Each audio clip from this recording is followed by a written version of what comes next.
Alors il y a un fond idéologique, il y a un fond de récit, il y a un fond historique d'un certain nombre d'événements qui sont utilisés par les groupes islamophobes pour puiser des idées types qui vont alimenter leur islamophobie.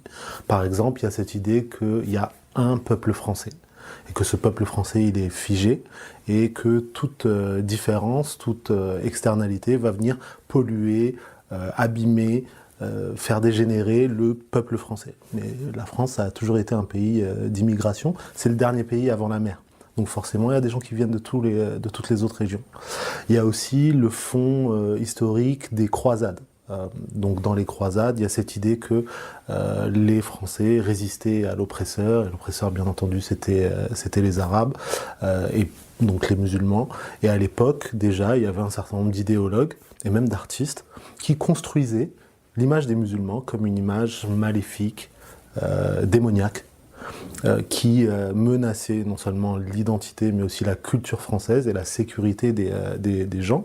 Et à l'époque, pour mener ce combat qui était d'abord un combat politique, il y avait un intérêt politique à mener les croisades, il fallait convaincre le peuple d'une menace musulmane. Et cette menace, bien entendu qu'elle n'était pas réelle, mais lorsque on opprime son propre peuple, on a besoin de construire une menace à l'étranger pour pouvoir justifier qu'on les envoie à la guerre. Donc il y a cette idéologie du peuple français uni biologiquement, ethniquement, culturellement, de manière figée et monolithique. Il y a ce fond qui est lié aux croisades, qui déjà à l'époque construisait une identité musulmane dangereuse, envahissante, conquérante, problématique. Et puis il y a plus récemment toute la période de la colonisation où on a retrouvé les deux idéologies qu'on verra peut-être plus tard, à la fois une idéologie suprématiste, le peuple français, le peuple blanc, le peuple traditionnel est supérieur en connaissance, en culture et même parfois en race, même si ça n'a pas de réalité biologique, à ces Noirs, ces Arabes, ces Asiatiques. Et là, on est dans l'idéologie racialiste et raciste la plus explicite. Mais c'est pas celle-ci qui était la plus présente et la plus dominante pendant la période des colonisations pour justifier. C'était une idéologie civilisatrice. On va aller faire rentrer les Noirs, les Arabes, les Asiatiques dans la modernité, ou plutôt dans notre modernité. Et il va falloir civiliser ces peuples. Les civiliser, ça voulait dire les rendre comme nous, leur donner accès à notre langue, notre culture, notre idéologie, et nous avoir accès à leurs ressources et leurs points géographiques, stratégiques, que ce soit des comptoirs marchands, que ce soit des territoires géographiques immenses, que ce soit aussi une force de travail. Et je ne vais pas réitérer toutes les raisons que des empires coloniaux ont eu de s'établir. Il suffit de dire que aujourd'hui, quand on parle d'islamophobie au sens large, on va puiser aussi dans ces mythes-là, on va puiser aussi dans ces récits-là, et c'est ça qui alimente en grande partie le fond idéologique de l'islamophobie, où on a une recomposition du racisme. C'est ça l'héritage historique de l'islamophobie. Il est toujours intéressant de voir que même en 2019, le musulman, avec tout ce que cela importe dans l'imaginaire occidental, hérite des clichés dignes de la période coloniale. On a toujours l'arabe qui est ce traître, cet égorgeur, cet homme à la libido sans aucune limite, qui aura un harem, un mélange entre les contes des mille et une nuits d'une part et les méchants terroristes dans les films américains. Donc c'est toujours intéressant de voir un petit peu comment les gens considèrent. Et on a aussi l'homme noir, pour ce qui nous concerne, avec les stéréotypes de la colonisation, le fainéant, assez stupide, qui n'est bon qu'à porter des choses lourdes et à faire du sport. Malheureusement, dans la tête de certains et de certaines, ces clichés ont la peau dure. On rajoute à cela le mythe civilisateur, justement, où finalement se coloniser ne vient qu'avec des tares ethniques, mais aussi des tares culturelles. Et que lui ramener la civilisation occidentale, non pas ce qu'elle est dans la réalité, parce que nous sommes des occidentaux, peu importe notre couleur de peau, ce qui importe c'est où nous sommes nés, où nous avons grandi et comment nous avons grandi. Mais ce système justement, on fait croire que l'assimilation à un soi-disant système pourra nous libérer. Tout comme à l'époque on a colonisé l'Afrique et d'autres endroits dans le monde pour les libérer, soi-disant, eh bien aujourd'hui, certains nous disent que pour nous libérer, il faut nous libérer de l'islam. Il est très important dans une stratégie qui veut faire l'oppression d'une minorité, de réussir à déshumaniser cette minorité. Et c'est exactement ce à quoi on assiste avec le musulman dit pratiquant. Parce qu'on n'est pas pratiquant de l'islam, on vit l'islam. Cela étant dit entre parenthèses. Et en fait, on nous ramène des hommes qui, au-delà d'appartenir à une spiritualité, au-delà d'appartenir à une communauté qui compte quasiment 2 milliards de personnes sur cette terre, au-delà d'appartenir à la tradition d'une civilisation qui a fait des découvertes extraordinaires dans les mathématiques, dans la physique, dans la médecine, dans l'architecture et que sais-je encore, eh bien en fait on veut faire croire que l'islam est une sorte de prison intellectuelle où finalement les hommes deviennent des monstres. Et on le voit bien avec toute la propagande autour des convertis à l'islam. Il s'appelait Stéphane, il était un jeune homme équilibré, modèle, moderne, et lorsqu'il a été en contact avec l'islam, il s'est transformé en monstre.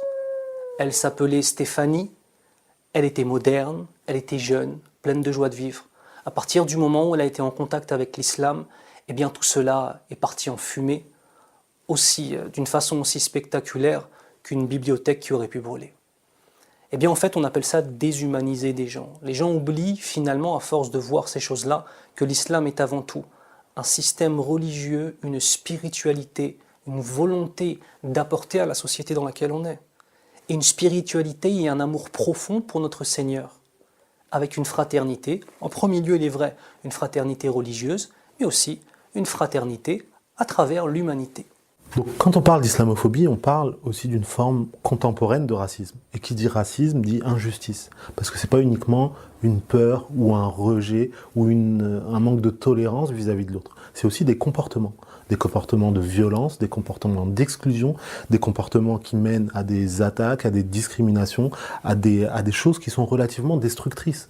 Or, la nature humaine au sens social, au sens psychologique, même au sens citoyen du terme, elle rend difficile le passage à la violence. La seule chose qui facilite ce passage à la violence, c'est de déshumaniser sa cible. Et à partir du moment où le musulman et la musulmane ne sont plus des êtres humains, alors on peut leur causer du tort. On n'a plus un rapport de citoyenneté, on n'a plus un rapport d'amitié, on n'a plus un rapport de voisinage à des gens dont on sait par ailleurs qu'ils nous ressemblent incroyablement. Ils ont grandi devant les mêmes séries et dessins animés, ils ont été à la même école, ils partagent le même souci d'une bonne éducation pour leurs enfants et de conditions de vie qui soient décentes. Et la seule chose qui nous différencie profondément, c'est une différente vision sur le plan spirituel, une différente variation quant à nos modes de vie, mais rien d'insurmontable. Donc pour pouvoir haïr le musulman, pour pouvoir agresser le musulman, pour pouvoir discriminer le musulman, et que ça se passe en toute impunité, on a besoin de le déshumaniser. On a besoin de considérer qu'on n'a plus affaire à des êtres humains, mais à des symboles, à des icônes qui représentent quelque chose qu'on rejette par ailleurs. L'islam ou les musulmans au sens très large du terme. Comment est-ce qu'on peut expliquer à une jeune fille qu'elle n'est pas la bienvenue à l'école si on ne l'a pas déshumanisée au préalable?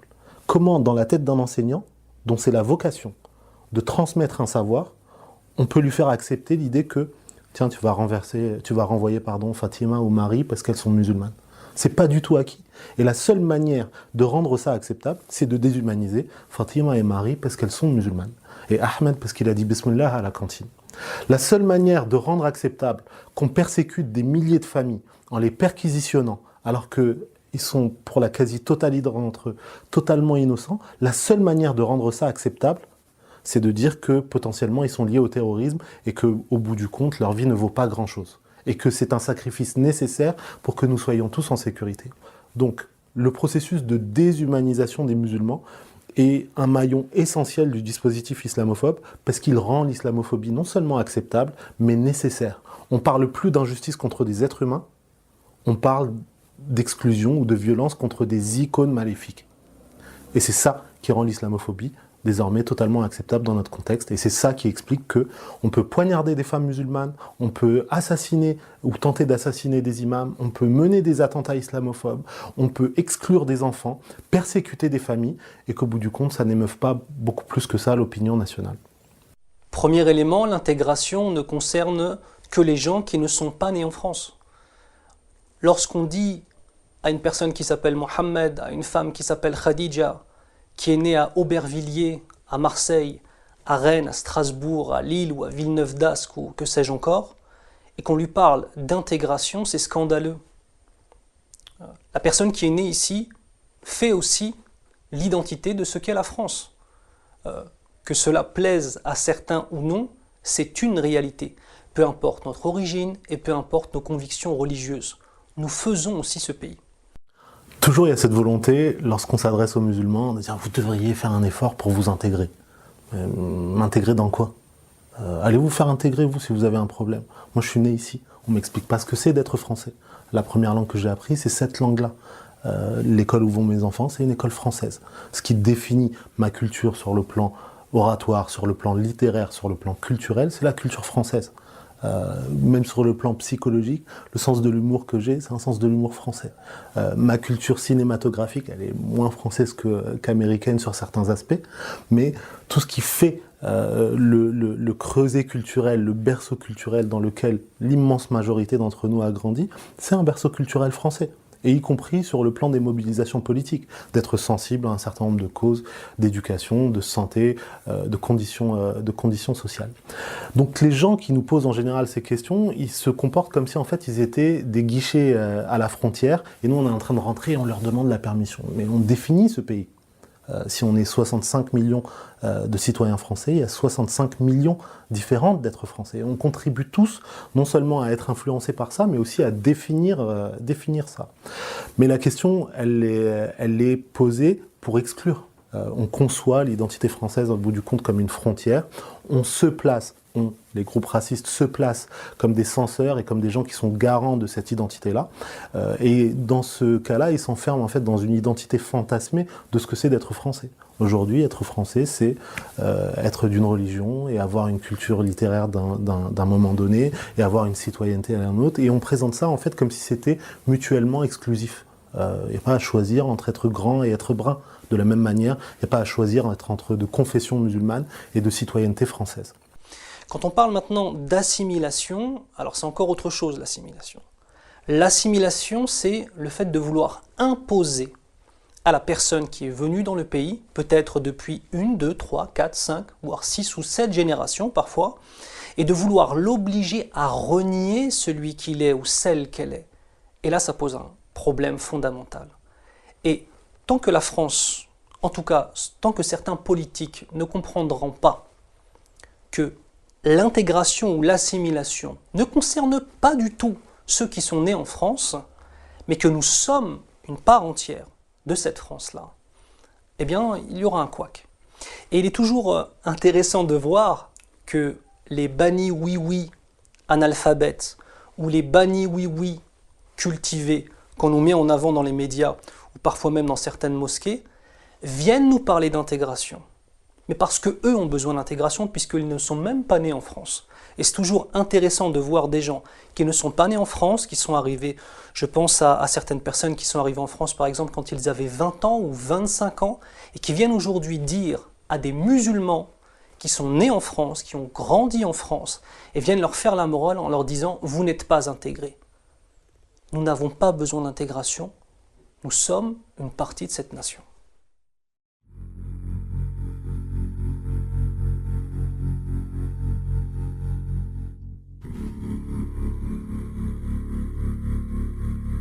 Donc ces débats-là, à un moment donné, il faut y mettre un stop et comprendre que l'intention même de ce questionnement et le cadrage même de ce questionnement est un cadrage raciste.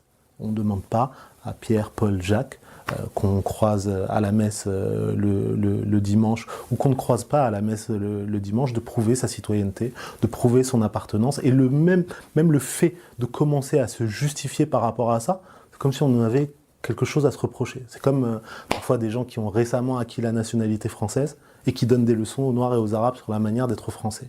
Parce que eux sentent qu'ils ont quelque chose à prouver. Eux sentent que, pour plaire à une frange raciste de l'opinion, ils doivent cracher sur leurs frères et sœurs ou cracher sur les gens qui partagent leur couleur de peau. Mais ça, c'est quelqu'un qui n'a pas compris ce que c'est la citoyenneté française. Je remplis l'ensemble de mes devoirs, je réclame l'ensemble de mes droits. C'est ça, être un citoyen.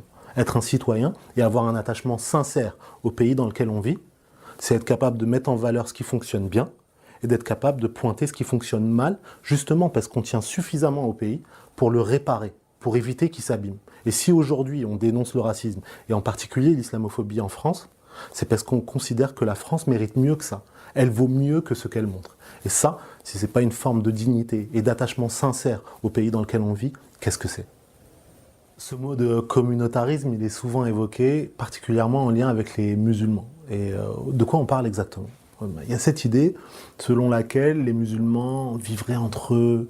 En fait, les musulmans, ce serait comme une espèce de club très fermé où ils se parlent entre eux, il y a une espèce de conspiration et ils œuvrent en cachette à la destruction de la France. Ou du moins contre les intérêts de la France. Donc c'est cette idée qu'il y aurait des intérêts spécifiques des musulmans au détriment de la communauté nationale. J'ai même pas besoin de répondre sur le plan psychiatrique à quoi ça répond, c'est la définition même de la paranoïa. La paranoïa, c'est quand on voit une araignée, on a peur de l'araignée ou on rejette l'araignée. Si on voit pas l'araignée, on a l'impression qu'elle est en train de préparer un sale coup quelque part. Et on applique exactement les mêmes tropes aux musulmans, comme si, par définition, c'était une population maléfique et malveillante qui avait un plan secret. D'où tout le langage de double discours, de cinquième colonne, d'infiltration, d'entrisme et ainsi de suite. Mais revenons sur la notion de communautarisme. Est-ce que les musulmans, du point de vue social, ont une préférence ou une prévalence pour leur communauté de foi au détriment de la communauté nationale ? La réponse, c'est absolument non. On est des êtres humains, donc on est des créatures complexes et on appartient à plein de communautés différentes. On appartient à une communauté familiale, au sens restrictif et au sens élargi, les parents, les frères et sœurs, les cousins et ainsi de suite. On appartient à une communauté professionnelle, les gens avec lesquels on travaille au quotidien. On appartient à des communautés idéologiques ou des communautés théologiques et religieuses, c'est le cas de notre appartenance musulmane. Et on appartient aussi à des communautés citoyennes qui sont beaucoup plus larges, des collectivités locales, des municipalités, des départements, des groupes ou des groupements de population, et on n'a pas l'impression d'être moins français parce qu'on est plus breton à un moment donné ou plus marseillais à un autre parce que y a quelque chose qui fait ressortir particulièrement cette appartenance autour du foot ou autour de la culture culinaire, autour de la culture littéraire. De la même manière, dans l'expression religieuse de notre foi, il y a une communauté d'objectifs et de vision du monde, il y a une communauté de pratiques religieuses, il y a une communauté sociale, parce que pour accomplir notre pratique religieuse, des fois on se retrouve à la mosquée, ou on participe à une association. Mais on participe à l'association religieuse du week-end, et le lundi on se retrouve à l'association des parents d'élèves de l'école. Et le mardi, on peut être dans le club de sport entre copains ou entre copines, et le vendredi, on participe à un club de lecture, parce que c'est ce qu'on aime. Et on n'a pas l'impression que lire Flaubert, ou bien lire le Comte de Monte Cristo, ou bien lire des nouvelles américaines ou anglaises, ça fait de nous des moindres citoyens français. Pourtant, lorsqu'il s'agit de l'appartenance religieuse, ça devient tout de suite un problème. Et même lorsqu'on regarde dans les chiffres, le meilleur ami des musulmans, ou d'un musulman, en moyenne, la plupart du temps, il est en dehors de sa communauté religieuse immédiate. Et les musulmans ne sont pas des schizophrènes. Ils comprennent qu'ils peuvent avoir une vie spirituelle, religieuse, très accomplie, et être des citoyens, ou des voisins, ou des étudiants, ou des enseignants, ou des professionnels très ouverts sur le reste. Et c'est la bonne nouvelle, c'est que les gens vivent ensemble au quotidien. Donc cette idée de communautarisme, elle ne s'exprime pas dans le réel, elle est véritablement un mythe islamophobe, et elle ne correspond à aucune réalité, ni sociologique, ni statistique. Et donc elle dit beaucoup plus de ceux qui l'agitent que de ceux qu'elle vise. Les musulmans, ils n'ont pas de problème. Ils veulent juste qu'on les laisse tranquilles. Ils font partie de cette société. Ils la définissent. Mais par contre, ceux qui agitent la menace d'un communautarisme musulman, la plupart du temps, à part l'ami arabe ou l'ami noir fictif qu'ils citent à chaque fois qu'ils sont mis en évidence face à leur propre racisme, ne connaissent strictement rien à la réalité de terrain. Et ça, c'est leur problème à eux, pas le nôtre. Alors moi, je ne suis pas venu à l'islamophobie, c'est l'islamophobie qui est venue à moi. Étant d'origine européenne, c'est vrai qu'avant ma conversion à l'islam, le racisme, le fait d'être rejeté pour mes croyances n'était pas une chose à laquelle j'ai été accoutumé. Et c'est vrai que chez les convertis à l'islam, il y a toujours cette dimension-là qui est assez difficile à vivre, en tout cas quand on est blanc de peau, européen d'origine. Autre élément important, c'est l'islamophobie que les convertis vont subir au sein même de leur famille. Ça, c'est très difficile à supporter, en fait. Et ça nous rappelle ce qu'a vécu le prophète, sallallahu alayhi wa sallam, ce qu'ont vécu les sahaba, radiyallahu anhum, qui ont été rejetés par leur propre famille. Et les convertis à l'islam vivent donc une islamophobie, effectivement, à l'extérieur, lorsqu'ils ont un islam qui est apparent, mais aussi une islamophobie dans leur propre famille, dans leur propre cercle d'amis. Ça, c'est très difficile, et c'est une des raisons pour lesquelles les convertis ont besoin, surtout dans les débuts, ont besoin d'être épaulés. L'islamophobie que je vois en tant que personnellement qu'imam, prêcheur, en tout cas on essaye de l'être, incha'Allah, c'est le retour des musulmans lorsqu'ils viennent me voir. Et j'ai toujours à l'esprit cette contradiction flagrante en fait qu'on nous donne. On nous dit, vous faites partie de la société française, mais l'islam ne peut pas être accepté dans cette même société française. On nous dit, nous sommes tous égaux. Liberté, égalité, fraternité. Mais pour beaucoup d'entre nous, on vit dans des quartiers qui sont complètement isolés. On nous dit nous sommes tous les mêmes, nous avons tous les mêmes droits. Mais chaque fois qu'on allume la télé, c'est un reportage sur nous. Parce que quand on parle de l'islam, on parle des musulmans. Et arrivé un moment, certaines personnes en ont assez et ont du mal à croire en ce message de « vous faites partie de la nation ».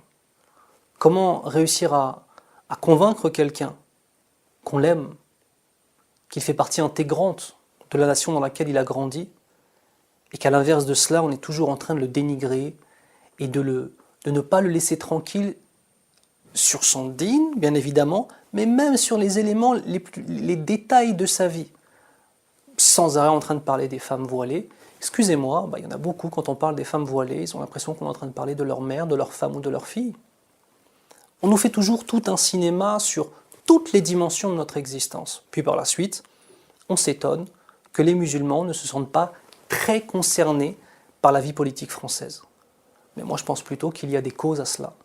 Et si on veut améliorer les choses, il faut combattre les causes et ne pas simplement faire le constat des conséquences. Ce qui pose le plus problème en matière d'islamophobie, c'est que c'est pas quelque chose de superficiel, c'est pas quelque chose qui passe avec le temps et qui passe avec le contexte. C'est devenu quelque chose de structurel. Il y a bien entendu l'agitation sur les réseaux sociaux, les insultes islamophobes qu'on voit dans les commentaires des médias, mais ça c'est juste l'espèce de surface. La profondeur de ça, et ce qui est devenu structurel, c'est plusieurs choses. Le fait que, au sein des partis politiques, on ait construit une islamophobie organique. Donc par exemple, on va avoir une islamophobie sous sa forme de droite, c'est de présenter les musulmans de manière sempiternelle comme des étrangers, des gens qui ne sont pas d'ici, des gens qui doivent systématiquement se justifier, prouver, définir leur citoyenneté et leur loyauté au pays. Ils doivent prouver ils doivent littéralement montrer patte blanche, au sens propre comme au figuré. Il y a une forme d'islamophobie qui trouve sa source à gauche et qui va être vraiment plutôt anticléricale. La religion c'est l'opium du peuple, il faut se libérer, il faut s'émanciper, et donc Hamid, Fatima, Marc, vous serez libre, vous serez bon citoyen quand vous serez à distance de votre religion. Et c'est ça qui explique que dans certains groupes de gauche, on reprend quasiment in extenso l'idéologie d'extrême droite qui vise les musulmans.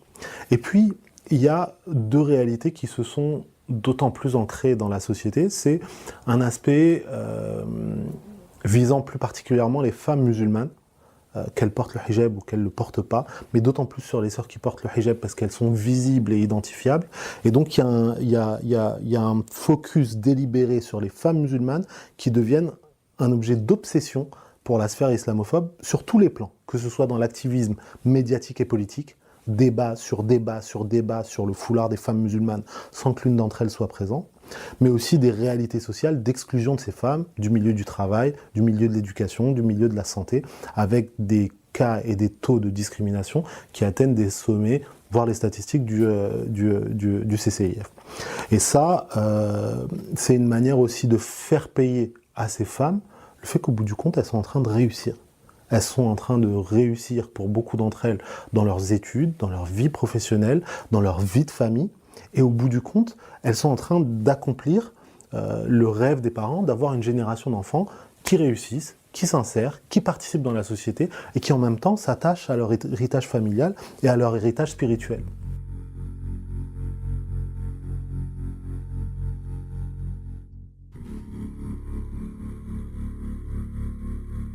Et puis le dernier volet, c'est un volet qui est devenu sécuritaire, un volet qui touche indistinctement les hommes et les femmes, mais plus particulièrement les hommes, qui sont construits comme un danger pour la sécurité nationale. Et à travers eux, on atteint leurs familles et leurs enfants, et c'est ce qui fait l'objet de toutes les politiques de lutte contre la radicalisation. Et par radicalisation, la plupart du temps, lorsqu'on regarde les marqueurs de cette radicalisation, on voit que ce sont de simples marqueurs de pratiques religieuses. Prier à la mosquée, c'est un signe faible de radicalité. Dire Bismillah, porter une barbe, ne pas manger de porc, s'abstenir d'écouter tel type de musique ou bien de la musique de manière générale, c'est devenu des signes de radicalité. Ne pas faire la bise, c'est un signe de radicalité. Et donc on voit des choses ou des pratiques qui, dans la vie de n'importe qui d'autre, seraient perçues comme des pratiques anodines, qui ne prêtent pas à conséquence. On n'est pas obligé de s'embrasser les uns les autres et on ne se respecte pas moins pour autant. D'accord ? Et ces pratiques-là qui sont anodines le reste du temps, lorsqu'on parle des musulmans, elles vont être construites comme un problème. Et ça, au fur et à mesure, ça influence et ça impulse la manière dont le gouvernement se comporte vis-à-vis de ses citoyens de confession musulmane. Lorsqu'en 2019, on a des équipes de fonctionnaires qui sont là pour répondre à des délations de musulmans, lorsqu'on a dans des dispositifs institutionnels, dans la police, dans l'éducation, dans la santé, des dispositifs de surveillance des enseignants musulmans, des policiers musulmans, des soignants musulmans, on passe une digue, on passe un niveau où l'État lui-même va nourrir vis-à-vis de ses citoyens, qui sont ses citoyens, qui ne sont pas des citoyens étrangers, qui sont ses citoyens, qui sont son peuple, au service de qui il est censé être, il les construit comme une menace, et c'est ça qui acte une forme d'ancrage institutionnel qui devient structurel. Plus on gérera les musulmans comme une menace, plus on les construira comme une menace, plus l'État non seulement sera en train de discriminer une partie de sa population, et dans le même temps fragilisera la sécurité nationale. Parce qu'il viendra légitimer le discours en face au sein de groupes terroristes qui construisent les États européens comme des gens qui sont des oppresseurs de musulmans. Et au fur et à mesure, il y a un certain nombre d'hommes et de femmes politiques qui font tout ce qu'ils peuvent pour leur donner raison. Moi, j'aime bien regarder les différentes variantes d'islamophobie, parce qu'autant se divertir, autant en rigoler à un moment donné. Et donc c'est comme les X-Men, mais en foireux, quoi. Donc on a tous les types. On a l'islamophobe qui se prend pour Charles Martel, et il croit que dans les supermarchés, quand il va ranger le jambon dans le rayon halal, il y a un musulman qui va le manger, il va se transformer. Ah, et tout, j'ai été atteint par des jambons, ils m'ont eu, tu vois, je me couche. Il y a l'islamophobe qui assume complètement qu'il est dans la délation. Et le gars, son travail, c'est à longueur de journée, il répertorie des restaurants halal ou des endroits où il y a de la viande halal ou des endroits ou des piscines où les gens peuvent se baigner. Et à la fin, ça devient rigolo. On dit ouais, bah, fais un annuaire halal. Franchement, tu nous rends service. Au moins, on sait qu'on peut manger à tel endroit, aller se baigner à tel autre. Il y a l'islamophobe de gauche sympa qui essaie de t'expliquer de manière la plus bienveillante que t'es pas le bienvenu et que t'as un problème. C'est celui qui va voir la sœur, ça va, t'as pas trop chaud avec ton foulard, franchement, je sais pas comment tu fais, t'es tellement jolie, c'est tellement dommage, ou bien qui t'explique à toi, franchement, maintenant tu pourrais faire un effort quand même d'intégration pour... mais au bout d'un moment, t'as envie de leur dire, mais juste occupe-toi de tes affaires, quoi. Moi, je te demande pas si tu vas fumer une clope ou bien lire un bouquin pendant ta pause ou manger du Justin Bridou. À la limite, kiffe ta life, profite de ta vie. Moi, j'ai envie de me recueillir ou de prier pendant mes 5 minutes de pause ou mes 10 minutes de pause. En quoi ça te dérange? Et plus encore, en quoi ça te regarde? S'il y a une activité pour toutes les mamans de l'école, c'est pas un problème qu'il y ait les mamans musulmanes qui participent. Au contraire, tous les mamans et les papas, ils se retrouvent avec les enfants, on partage un moment ensemble. Donc, cette idée-là que, par bienveillance, on va exclure, elle est vraiment très spécifique à la gauche. là où les racistes d'extrême droite, eux, ils assument, et on peut leur reconnaître une certaine forme d'honnêteté, que on vous déteste pour ce que vous êtes. On ne veut pas des Noirs, on ne veut pas des Arabes, on ne veut pas de musulmans, on ne veut pas de Roms dans notre pays. Au moins, c'est cash, c'est franc. On peut avoir une confrontation politique ou discursive ou idéologique ou autre. Et puis, il y a dans les médias et dans les politiques des gens qui agitent le spectre islamophobe pour des raisons très calmes, très objectives. Publier un bouquin islamophobe, on peut raconter ce qu'on veut, ça va vendre des dizaines, parfois des centaines de milliers d'exemplaires. Et c'est ça qui explique par exemple qu'Éric Zemmour a été condamné à plusieurs reprises pour racisme et désormais pour islamophobie. Et il continue à être invité par des gens qui expliquent « Mais non, mais on essaie de donner la parole à tout le monde. Pourquoi on ne donne pas la parole aux pires racistes, aux pires antisémites, aux pires négrophobes, aux pires sexistes, puisqu'on en est là, puisque tout ce qui compte pour vous, c'est de faire de l'audience. Pourquoi on ne donne pas la parole à des pédophiles? Pourquoi on ne donne pas la parole à des gens qui veulent exterminer des musulmans, des noirs, des arabes, des indo-pakistanais ou autres? Puisque la seule chose qui compte pour vous, c'est de vendre des bouquins et de capter de l'audience. Puisque vous n'avez plus le SMIC de la dignité journalistique, le SMIC de l'intégrité professionnelle, allez au bout de votre démarche. Donc il y a bien un intérêt pour une classe de journalistes ou pour une classe de polémistes à se signaler explicitement sur le terrain de l'islamophobie. Et c'est ça qui explique que des journaux, de manière cyclique, tous les 3 mois, font leur une sur les musulmans. Que pensent les musulmans? L'invasion musulmane, le péril islamiste, et ainsi de suite. Parce que à la fin, ils n'ont pas de moyens de vendre des journaux autrement qu'en faisant ça. Ok, bah dites-le explicitement, on va faire une collecte, on va ouvrir une cagnotte pour vous, ça vous évitera de nous causer du tort et de légitimer l'exclusion de nos enfants, de nos épouses, de nos parents, de nos frères et sœurs. Et comme ça, on se rend service mutuellement. Moi, j'ai pas de problème. On vous fait déjà la charité puisqu'on participe au fonds de cotisation d'aide à la presse dont vous bénéficiez. Bah, autant l'assumer. Et puis sur le plan politique, il y a cette idée que, en étant islamophobe dans le discours, on va capter le vote raciste. Et ce vote raciste-là, il est consistant et il est significatif en France. Donc des gens qui sont en panique générale à la vue d'un foulard, c'est aussi des gens qui votent. Et donc tant qu'il y aura cette incitation rationnelle au fait de dire « si je balance une sale phrase sur les musulmans dans le discours, il y a des gens qui vont m'élire pour ça », tant qu'il y aura cette incitation-là, tant qu'il n'y aura pas une punition électorale pour ce type de discours et pour ce type de comportement, ils continueront à le faire. Et à ce moment-là, on est obligé de faire une dédicace à Manuel Valls et à Jean-François Copé.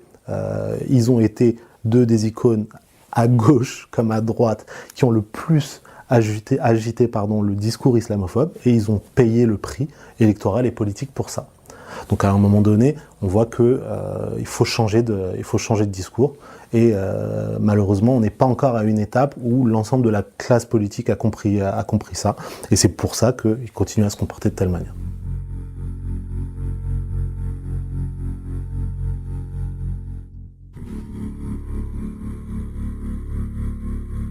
On pourrait se dire qu'à partir du moment où on est nous-mêmes une minorité ethnique ou religieuse, alors une certaine solidarité va se faire envers les autres minorités ethniques et religieuses qui elles-mêmes vont subir des injustices.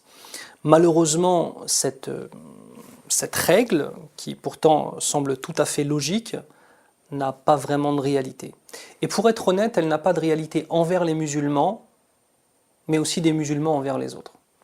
Et je trouve que tant que les musulmans n'auront pas compris que toute discrimination envers les minorités religieuses, que ce soit envers l'islam, ça nous concerne en premier lieu, envers le catholicisme, envers le protestantisme, envers le judaïsme, envers le sikhisme ou que sais-je, tant qu'en fait nous, en tant que musulmans, on ne prendra pas position pour défendre les droits, je ne suis pas en train de parler de défendre les convictions religieuses ou les croyances religieuses, mais défendre simplement les droits, ça c'est aussi notre rôle, d'accord?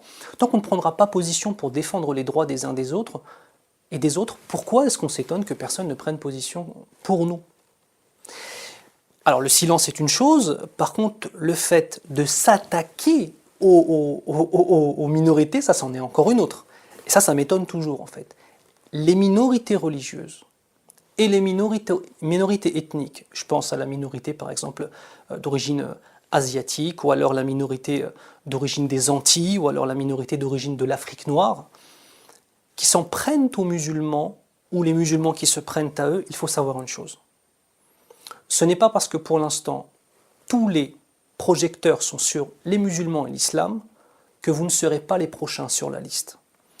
Et chaque fois que l'islamophobie augmente, le racisme augmente, la haine anti-noire augmente, la haine anti-asiatique augmente, la haine anti-juif augmente. Et ne pas avoir conscience de cela, c'est regarder simplement un détail alors qu'on ne voit pas qu'une bête immonde est en train de naître. C'est comme quand on dit, lorsque le sage désigne la lune, l'idiot regarde le doigt. Eh bien, j'espère que, à la fois dans les autres ethnies et les autres minorités religieuses, on cessera simplement de regarder le doigt, mais qu'on verra la lune, mais aussi dans la communauté musulmane, que l'on prendra position pour défendre les droits des uns et des autres. Et ça, c'est quelque chose de fondamental. Donc on voit que dans la construction du discours islamophobe, il y a la volonté de mobiliser aussi des communautés religieuses, des communautés ethnoculturelles, bref, des minorités aussi dans la société française, mais il y a cette volonté de monter les gens les uns contre les autres. Donc il y a par exemple une ligne explicite de gens qui veulent monter les juifs et les musulmans les uns contre les autres.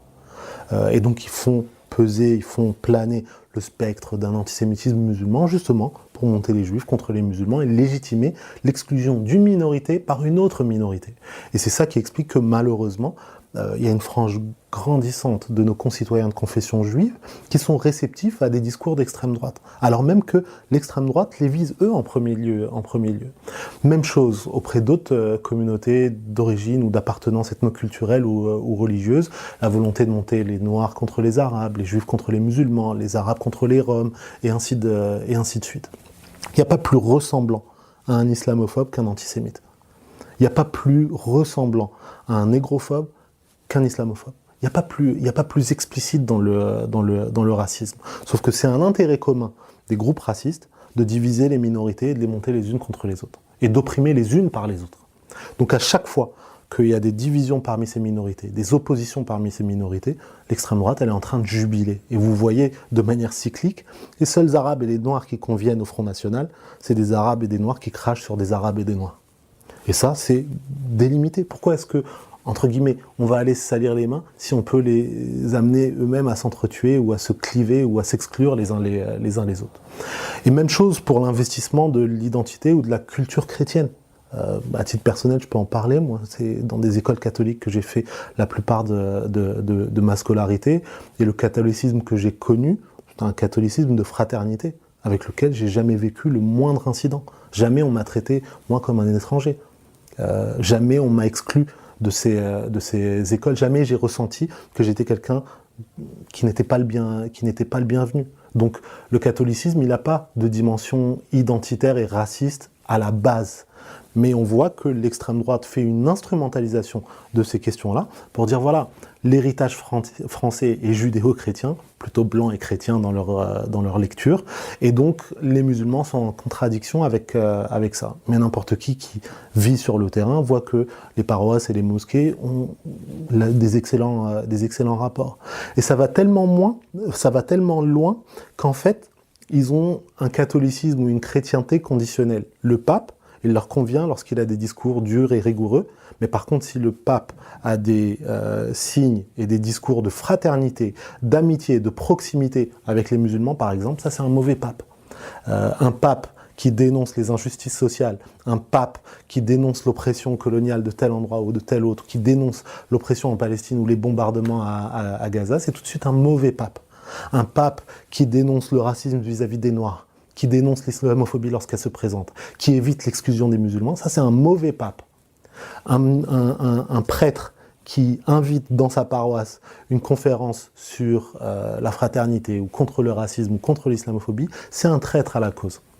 Et donc on voit que cette instrumentalisation du fait religieux, de la même manière que chez certains musulmans, on se sert malheureusement de notre dîne, de notre religion, de notre magnifique religion, comme d'un instrument d'oppression et d'injustice vis-à-vis des autres, en la travestissant, en la dévoyant de son sens, on voit chez les juifs, chez les chrétiens, chez les bouddhistes, chez d'autres, des gens qui vont se servir, qui vont détourner leur identité ou leur culture ou leur religion pour exclure les autres. Et ils ont que faire de leur religion, ils ont tout à faire de l'exclusion des autres. Ça, il faut le dénoncer. Personnellement, j'ai été ému, mais aussi choqué des réactions vis-à-vis des attentats de Christchurch. Je rappelle, on a un terroriste, suprémaciste blanc, qui rentre dans une mosquée et qui abat froidement, de façon militaire, un véritable carnage, plus de 50 personnes, en filmant le tout, en le diffusant sur Facebook.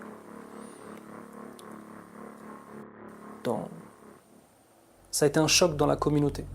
Voir nos frères et nos sœurs se faire abattre de cette façon a été vraiment choquant. Choquant parce qu'on a vu les images, même si on sait qu'à travers le monde, les musulmans subissent malheureusement des attentats de tous bords contre eux. C'est vrai que c'est très choquant pour nous. Ce qui a été émouvant, ça a été de voir parfois dans le monde des réactions vraiment de solidarité envers la communauté musulmane, et je tiens à préciser que c'était tout à fait normal, il n'y avait rien d'exceptionnel à être solidaire vis-à-vis de gens qui viennent de se faire massacrer. On est simplement dans une chose de base, normale, d'un humain normal. Et à l'inverse, des réactions haineuses, avec cette équation très étrange, simpliste et stupide. Christchurch pour le Bataclan. Il y a des gens en fait qui pensent que les 1,8 milliard de musulmans n'ont qu'une seule conscience, un seul corps, un seul cerveau, et que lorsque un musulman parmi ces 1,8 milliard fait quelque chose de mal, pas de bien, parce que le bien, mais fait quelque chose de mal, alors c'est toute la communauté musulmane qui s'en retrouve responsable. Comme si toutes les personnes qui ont été abattues à Christchurch avaient participé aux attentats du Bataclan ou autres. Je cite le Bataclan, mais on pourra en citer d'autres malheureusement. C'est important de comprendre cette chose-là en fait. C'est que les haineux n'auront de cesse d'étaler leur haine, peu importe le moment, peu importe les conditions, et peu importe la saleté de la position. Parce que ce sont des gens qui, fondamentalement, détestent leur prochain. La haine en ce moment est sur les musulmans. Dans le passé, elle a été contre les protestants. À d'autres endroits sur Terre, elle a été contre les catholiques. À d'autres endroits sur Terre, mais aussi en France, elle a été contre la communauté juive. À d'autres endroits, elle a été contre les sikhs, ou contre les hindous, ou contre les bouddhistes, contre des ethnies, contre les Peuls, contre des Bambara, etc. C'est-à-dire que ces gens-là ne cherchent qu'un alibi à leur haine. Et l'équation de « puisqu'il y a eu des attentats contre la France, eh bien tout ce qu'il arrivera en France contre les musulmans n'est que justice », malheureusement, la dernière en date, ça a été la tentative d'assassinat contre Rachid El-Jaï, avec un homme qui, très froidement, a tenté de l'abattre, lui a fait feu sur lui plus de 5 fois, et qu'au final, dans les médias, ce soit relayé comme étant une simple fusillade, on en parlera par la suite, mais comme étant une simple fusillade, et certains même sous-entendaient que ce n'était que justice. L'équation est fausse. L'équation est fausse.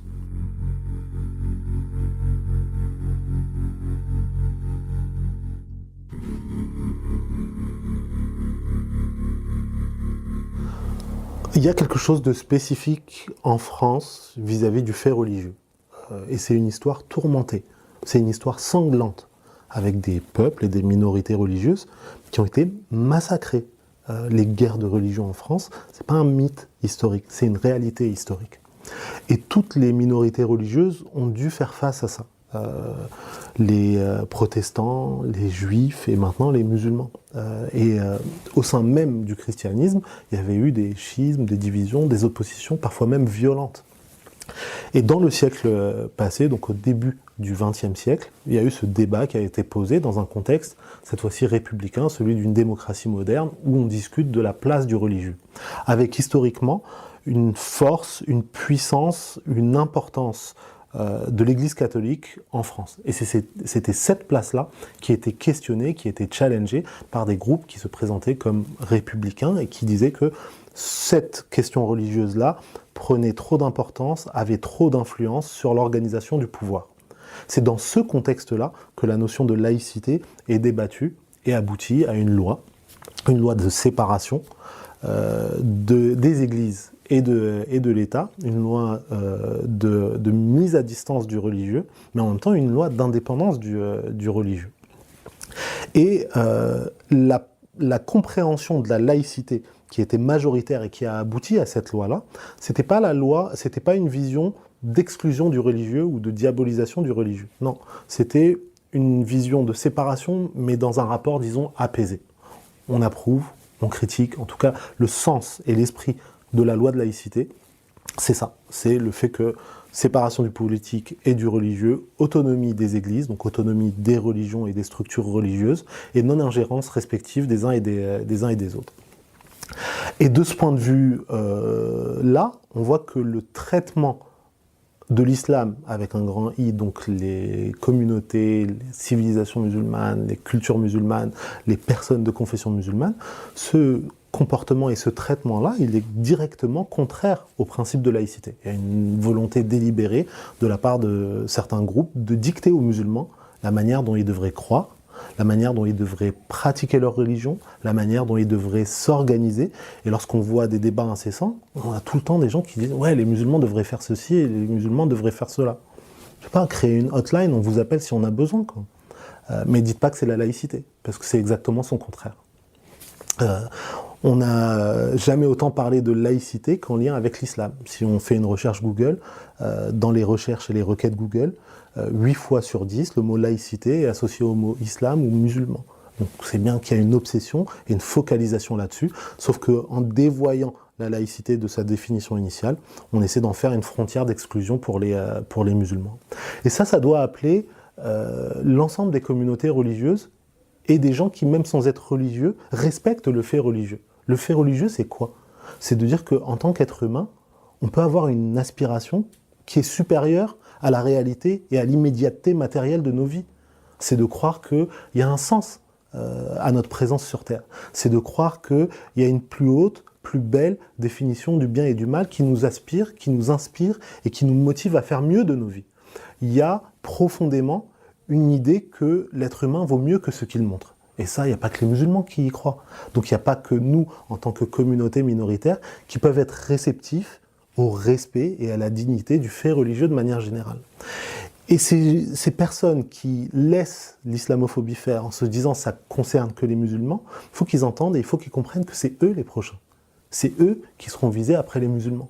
S'ils ne sont pas capables de tenir sur des principes fondamentaux, comme le respect mutuel de la diversité religieuse qui peuple ce pays, c'est eux les prochains. Et c'est eux qui seront mis en cause après ça. Et cette histoire, elle est cyclique. Nous, dans notre travail, que ce soit quand j'étais au CCIF, que j'étais bénévole, puis que je travaillais au CCIF, ou que ce soit dans la création de la plateforme Les Musulmans, on est très sensible aussi à l'histoire et on apprend des leçons de cette histoire-là.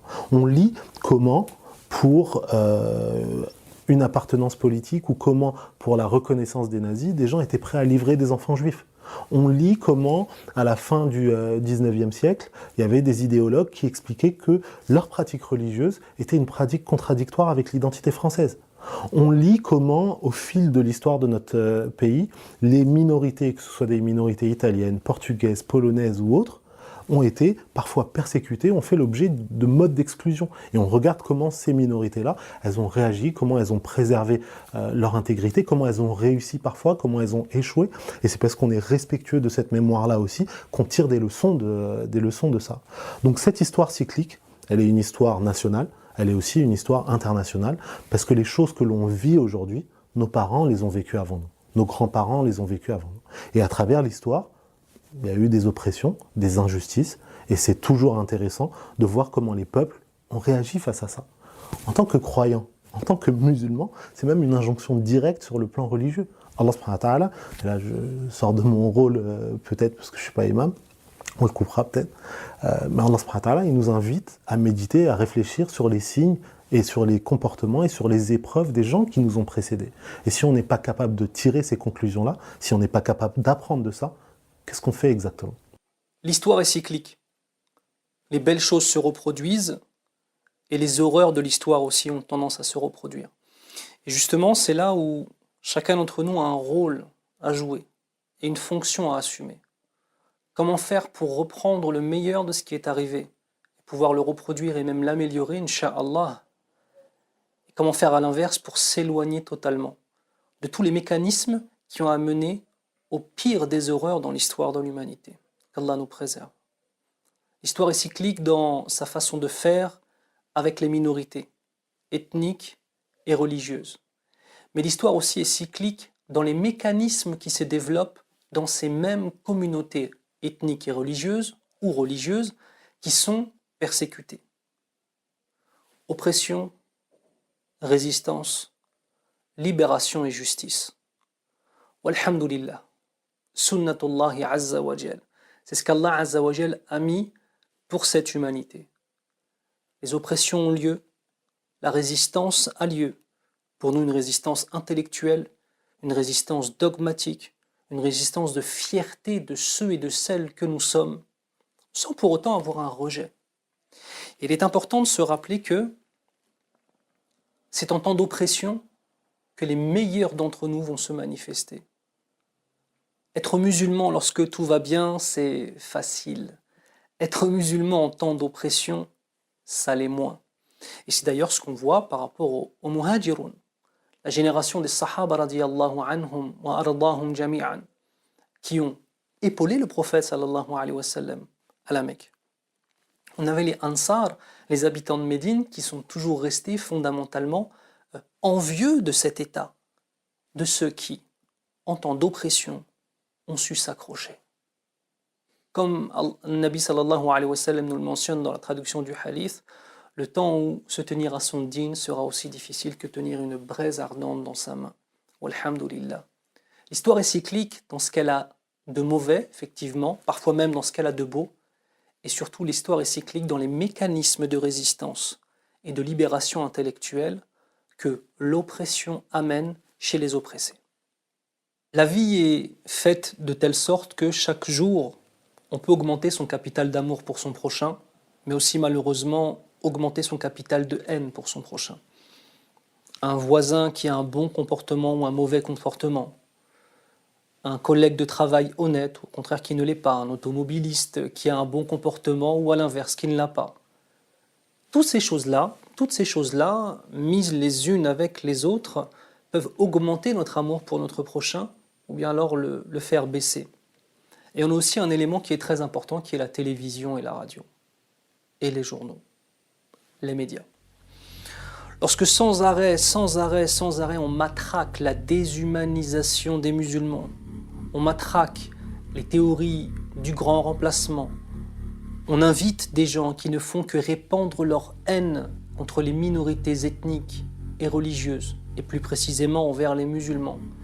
Eh bien, arrivé à un moment, ces choses-là, en plus des éléments de la vie de tous les jours, peuvent amener à ressentir de la haine. Et cette haine, elle se manifeste par des regards, elle se manifeste par des commentaires haineux sur Facebook, sur YouTube, sur Snap ou peu importe. Elle se manifeste par des tags sur des mosquées. Elle se manifeste par le fait de casser des tombes, par exemple. Elles peuvent aussi se manifester à travers de la violence verbale, puis de la violence physique, et encore pire que tout, par des tentatives d'assassinat. Et c'est exactement ce qui s'est passé avec la tentative terroriste d'assassinat prémédité du professeur Rachid El-Jay, hafidhahullah, qu'Allah le préserve. On a une personne qui a fait du repérage à plusieurs reprises dans la mosquée. Une personne qui avait un port d'armes, une personne qui vient, qui lui tend un piège, qui fait semblant de vouloir prendre une photo avec lui, qui est accueilli dans la mosquée, qui sort avec lui, qui le ramène devant la mosquée, qui sort une arme, qui tire 9 balles, qui tire 5 fois sur le professeur Rachid El-Jay, à moins de 5 mètres. Allah l'a préservé, alhamdulillah.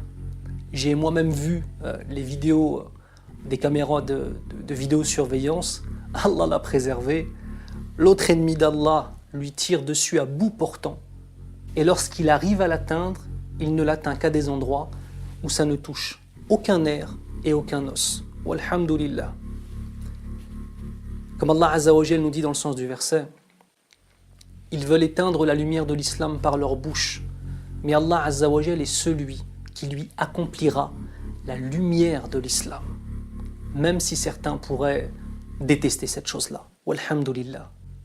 Cet attentat est un symbole. Ils ont pris l'imam le plus écouté en France, au-delà de tous les escrocs médiatisés dans la télévision publique qui n'ont strictement aucune légitimité dans la communauté musulmane. Ils ont pris la personne la plus médiatisée dans la communauté, la plus connue dans la communauté, la plus écoutée dans la communauté, et ils ont voulu en faire un exemple.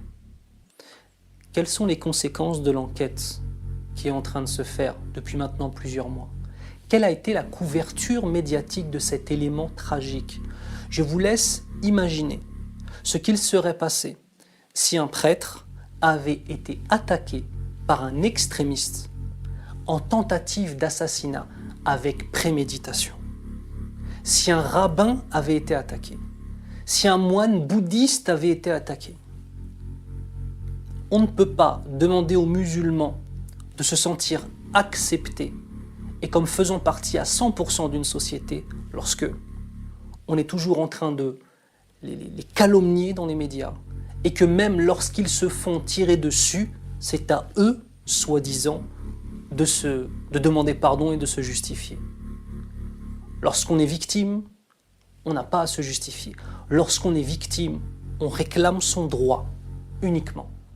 Mais il semblerait parfois que lorsqu'on est musulman, la phrase « réclamer son droit » a d'autres définitions que lorsqu'on n'est pas musulman.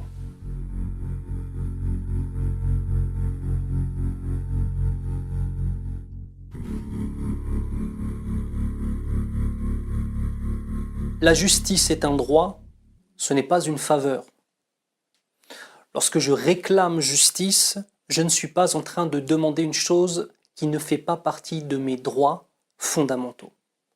Ça, les musulmans ne doivent pas l'oublier. Deuxième élément. Lorsque je décris le réel et que ce réel vient prouver par des chiffres, par des reportages, par des images, par des vidéos, par des témoignages, par milliers, d'une réalité de l'islamophobie, je ne suis pas en train de me poser en victime, je suis en train de décrire le réel.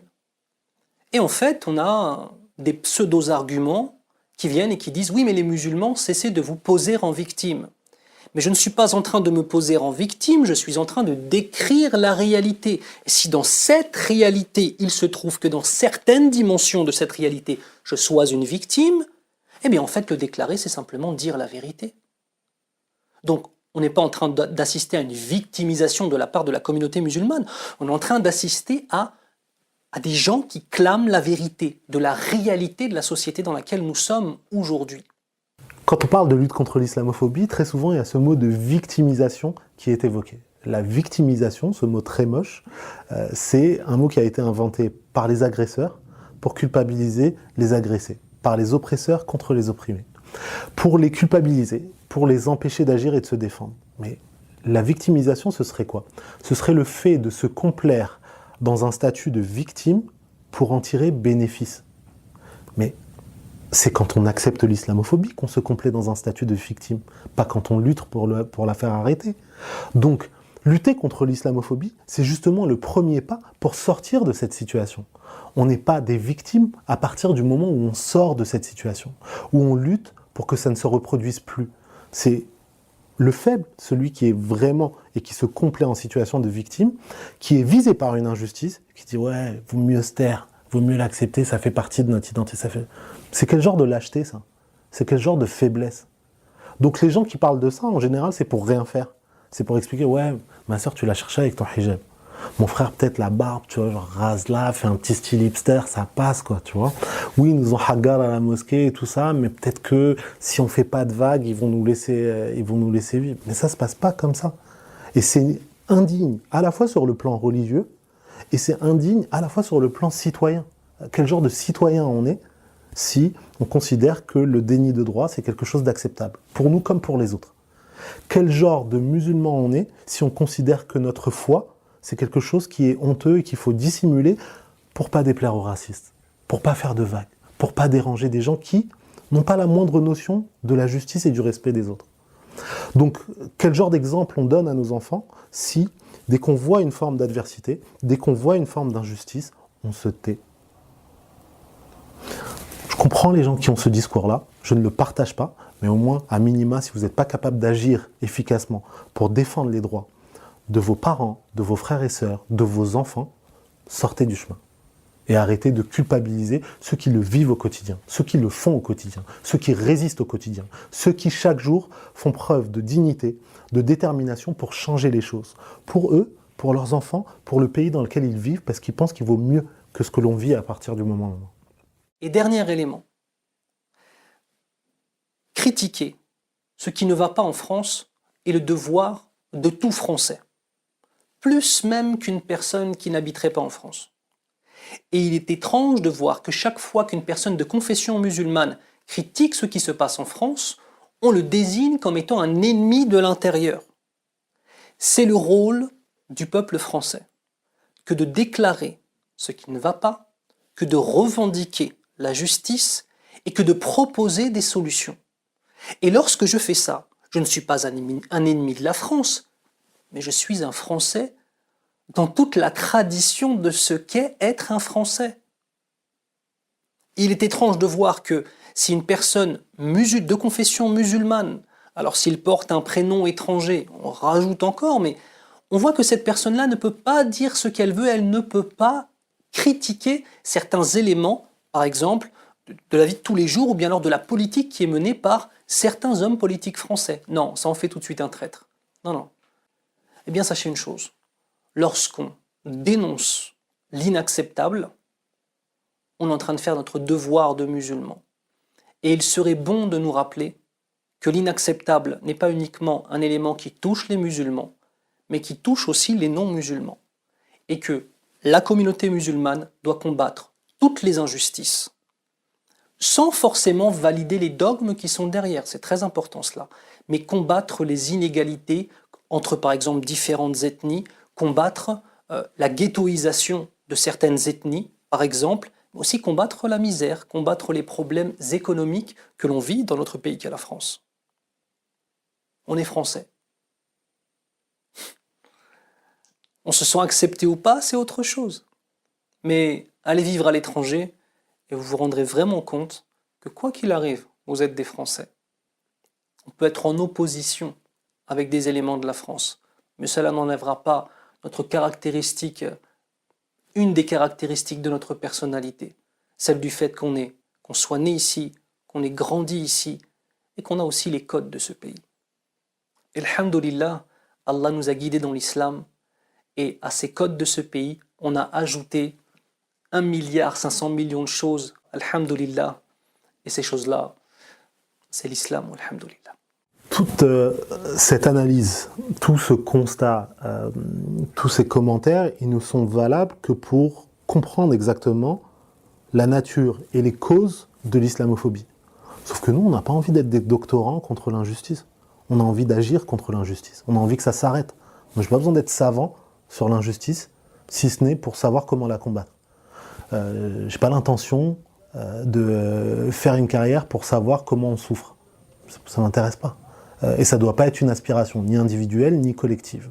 Mais par contre, toujours, quel que soit le problème auquel on s'attelle, que ce soit celui de l'échec scolaire, un problème sanitaire, un problème de sécurité, ou un problème d'injustice raciste comme celui auquel on s'attelle, il faut toujours prendre le temps d'analyser avec calme et discernement l'ensemble des causes, l'ensemble des facteurs, l'ensemble des mécanismes qui l'alimentent, pour savoir quelles solutions on peut apporter de manière réaliste et durable.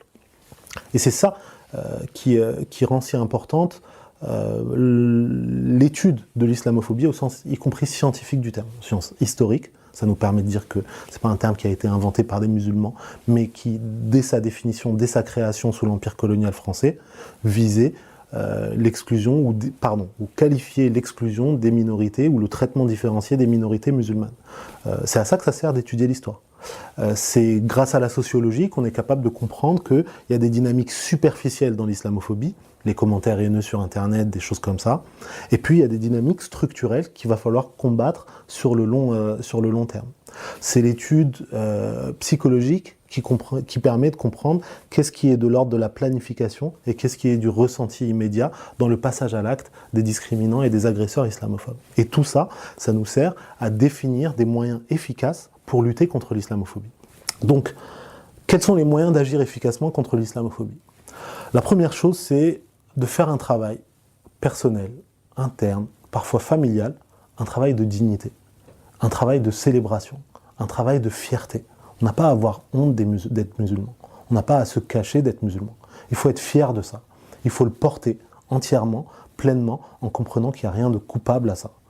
Et donc, ça peut paraître paradoxal, mais à côté de la lutte à travers des instruments juridiques ou autres, le simple fait de s'arrêter et de se transmettre les uns aux autres, et à nos enfants, et à notre entourage, le fait d'être fier d'être musulman, le fait de le célébrer à travers des temps communs, à travers des productions, à travers des discours, à travers des conférences, à travers des événements festifs, à travers des choses qui symbolisent aussi et qui mettent en acte notre fierté d'être musulman, le fait de porter notre histoire personnelle, notre histoire familiale, notre histoire collective, ça en soi, sur le long terme, c'est un vaccin contre l'islamophobie. Ça nous éduque nous-mêmes, et ça éduque les générations futures au fait de porter leur foi avec dignité en comprenant qu'il n'y a strictement rien de honteux à ça. La deuxième chose, c'est connaître nos droits, être capable de connaître les textes de loi qui régissent le monde du travail, le monde de l'enseignement, le monde de la santé, pour que lorsqu'on est confronté à des situations, sans se fâcher le moins du monde, on est capable de les gérer avec beaucoup de pédagogie en rappelant les textes de loi, si c'est nécessaire. Et donc, on voit tout de suite que dans une interaction à un guichet public ou dans une entreprise ou dans un commerce, connaître ses droits, ça va nous mettre en capacité de répondre efficacement à une situation sans qu'elle escalade à un niveau de conflit ou de dispute. D'accord ? On arrive à un guichet, on refuse madame ou une jeune fille qui porte le foulard, on demande en vertu de quel texte de loi. Pas de texte de loi à produire, pas d'interdiction justifiée.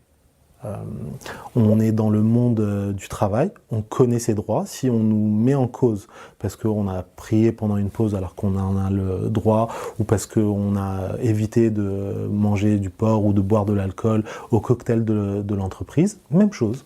On demande de le notifier par écrit parce qu'on sait qu'aucune entreprise va notifier par écrit les motifs de son rejet et de sa discrimination. Et tout de suite, ce comportement va cesser. Donc, première chose, construire une dignité. Deuxième chose, connaître ses droits et avoir les outils, que ce soit sur le plan juridique ou même discursif, de gérer une situation sans se fâcher, avec calme et détermination. Et ça veut dire aussi qu'il faut anticiper les situations. Et ça, c'est pas quelque chose de spécifique aux musulmans.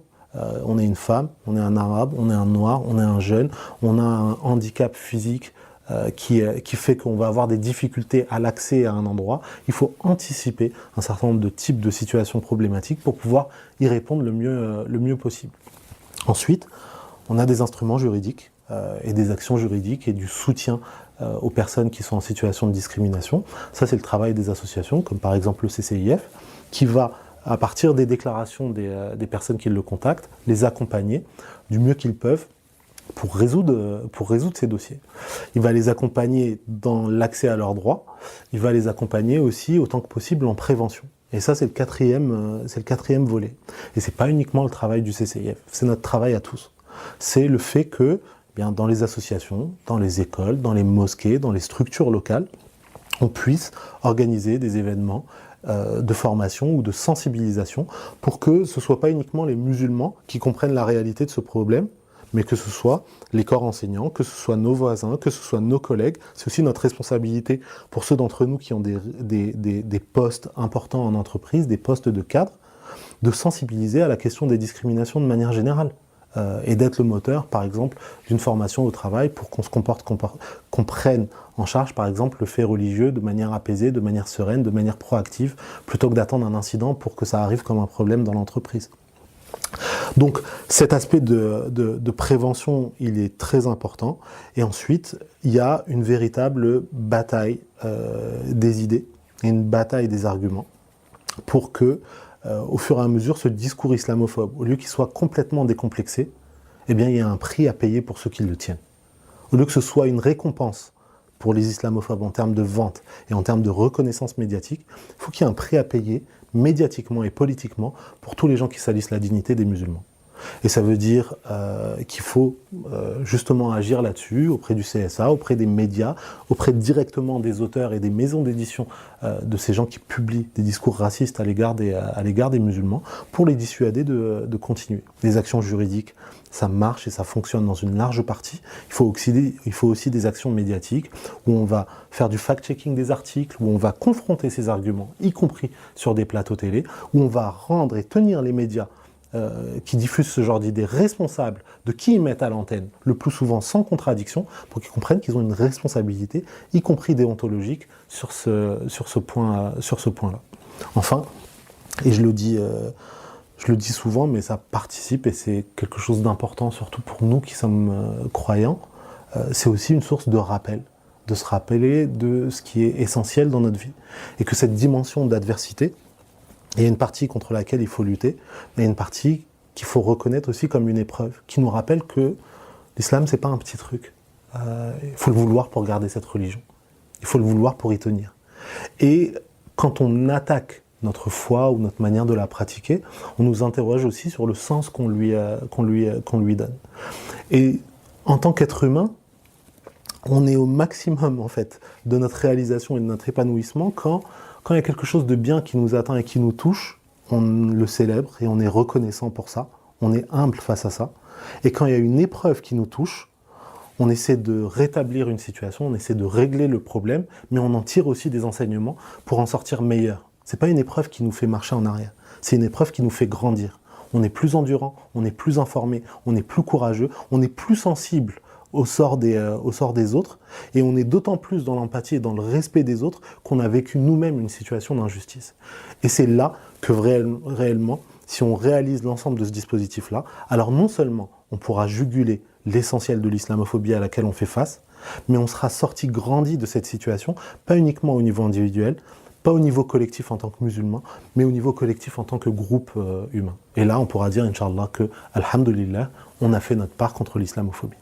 Et ça veut dire concrètement de soutenir les associations, mais de considérer que c'est pas suffisant. Et que aussi au niveau individuel, au niveau collectif, au niveau local, il y a tous ces volets à mettre en place pour que, ensemble, on puisse se dire sur une échéance de 1 an, de 5 ans, de 10 ans, voilà ce qu'on a essayé de faire, et de mesurer l'impact, et de pouvoir dire, voilà, la génération suivante, au moins ça c'est un problème qu'elle n'aura pas à résoudre. Est-ce que l'islamophobie va disparaître ? Non, elle ne va pas disparaître. Elle va être jugulée, elle va être réduite à des seuils minimaux, mais elle ne va pas disparaître. Et elle va même évoluer de nature. Pendant une génération encore, on va être détesté ou on va être visé pour ce qu'on n'est pas. On va nous traiter de gens arriérés, de gens violents, de gens qui sont pour l'injustice, de gens qui se haïssent les uns les autres et qui rejettent les autres. Et puis, dans un temps futur, on va être visé précisément pour ce qu'on est. Des gens qui se battent contre les injustices. Et c'est pas un hasard si dans un certain nombre de pays, les minorités musulmanes ou les populations musulmanes sont à l'avant-garde contre les injustices sociales, contre la pauvreté, contre l'oppression d'autres minorités, et qui sont visées explicitement pour ça. Et dans le temps qui vient, qui est le temps du réchauffement climatique, d'un clivage de richesse encore plus fort, les musulmans ont ce rôle à jouer aussi, parce que c'est une aspiration de la plupart d'entre eux. Mais on n'en est pas encore là. Déjà, luttons contre le racisme et l'islamophobie contemporaine qu'on voit, et laissons à nos enfants, Inch'Allah, le soin de lutter contre d'autres formes d'injustice et d'apporter leur part, je l'espère, dans un contexte beaucoup plus positif que celui qu'on a vécu nous.